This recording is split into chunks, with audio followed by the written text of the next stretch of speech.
Halo teman-teman, Assalamualaikum warahmatullahi wabarakatuh.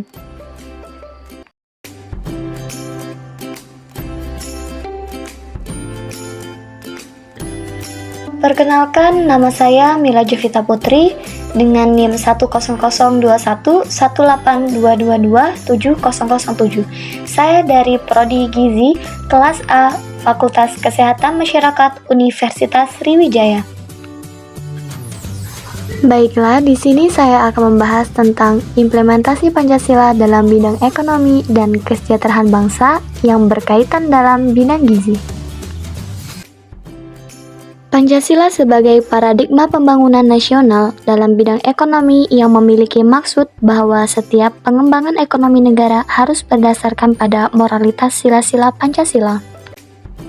Penerapan Pancasila pada bidang ekonomi Pancasila yang menekankan bahwa harmoni dalam mekanisme harga dan sosial, bukan pada mekanisme pasar yang bersasaran ekonomi kerakyatan agar rakyat bebas dari kemiskinan, keterbelakangan, penjajahan, atau ketergantungan serta rasa was-was.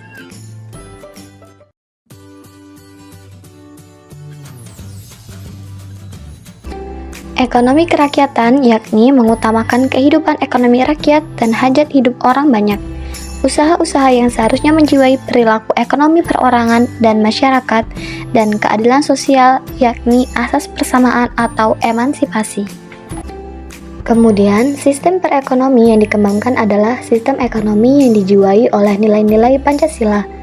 Landasan operasional sistem ekonomi yang berdasarkan nilai-nilai Pancasila ditegaskan dalam Undang-Undang Dasar Negara Republik Indonesia tahun 1945 pasal 33. Sistem ekonomi Pancasila juga terkandung dalam demokrasi ekonomi. Demokrasi ekonomi berarti bahwa kegiatan ekonomi dilakukan oleh, dari, dan untuk rakyat di bawah pengawasan pemerintahan. Untuk contoh perwujudan nilai-nilai Pancasila dalam bidang ekonomi, yang pertama adalah dengan mencintai dan membeli produk dalam negeri, yang kedua, kerjasama ekspor dan impor, yang ketiga, mendukung usaha UMKM. Demokrasi oleh banyak pihak, termasuk di dalamnya petugas gizi, meyakini bahwa demokrasi Pancasila merupakan suatu sistem kehidupan bermasyarakat yang dapat menjamin warga masyarakat mencapai kehidupan yang sejahtera.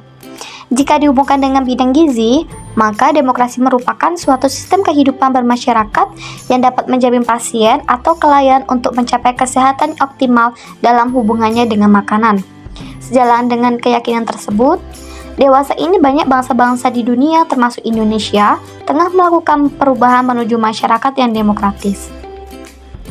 Kemudian, agar maksud dan tujuan penerapan demokrasi Pancasila tercapai dalam hubungannya dengan pelaksanaan tugas di bidang gizi, maka nilai-nilai demokrasi Pancasila atau pokok-pokok etika tersebut selalu dihubungkan dan dikaitkan dengan kode etik. Kode etik yang berlaku dalam profesi gizi yang merupakan sebagai acuan, sebagai sebuah nilai atau norma yang bersifat universal dan merupakan bagian integral dalam praktik pelaksanaan tugas pokoknya.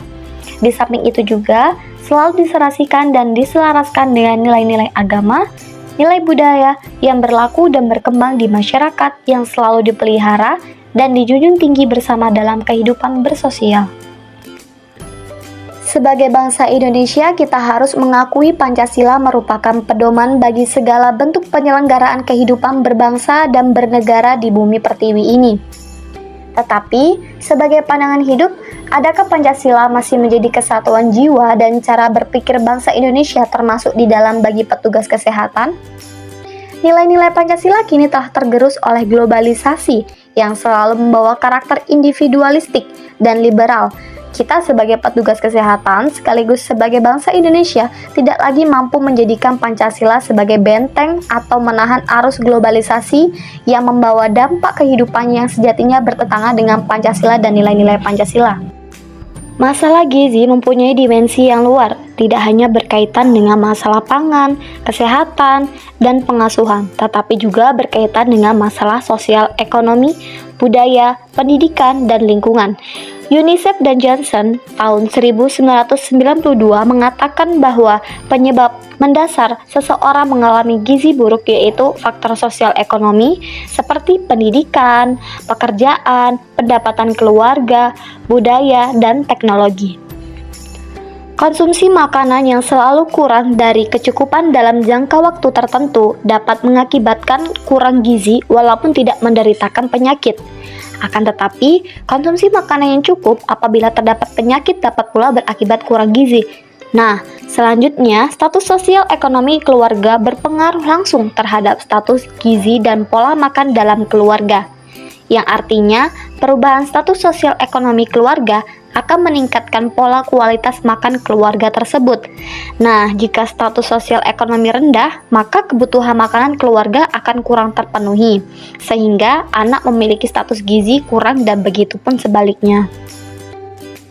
Implementasi Pancasila merupakan cara masyarakat dalam mengamalkan nilai-nilai yang terdapat dalam Pancasila. Pancasila sendiri terdiri dari 5 bahasan pokok yaitu nilai ketuhanan, nilai kemanusiaan, nilai kesatuan, nilai kerakyatan, dan nilai keadilan. Kemerdekaan ini akan lebih bermakna saat kita bisa membuat masyarakat miskin ikut merasakan kemerdekaan. Dalam pelaksanaan tugas gizi, kemerdekaan ini akan bermakna saat kita bisa membuat masyarakat mendapatkan kesehatan secara optimal, yaitu bisa melalui asupan makanan, dalam artian mereka merdeka dari rasa lapar, sehingga mereka juga merdeka dari masalah gizi khususnya. Oleh karena itu, untuk mengatasi masalah ini, peran petugas gizi sangatlah diperlukan untuk mewujudkan masyarakat yang sejahtera dan mempunyai kesehatan yang optimal. Untuk itu, kita sebagai generasi penerus bangsa dan sebagai petugas ahli gizi harus mampu menerapkan nilai-nilai tersebut. Maka dari itu, perlu adanya berbagai upaya yang didukung oleh seluruh masyarakat Indonesia, termasuk di dalamnya adalah para petugas ahli gizi. Baiklah, itulah tadi penyampaian materi mengenai implementasi Pancasila dalam bidang ekonomi dan kesejahteraan bangsa yang berkaitan dalam bidang gizi. Baiklah, terima kasih atas kesempatannya. Saya ucapkan terima kasih. Wassalamualaikum warahmatullahi wabarakatuh. Thank you for watching.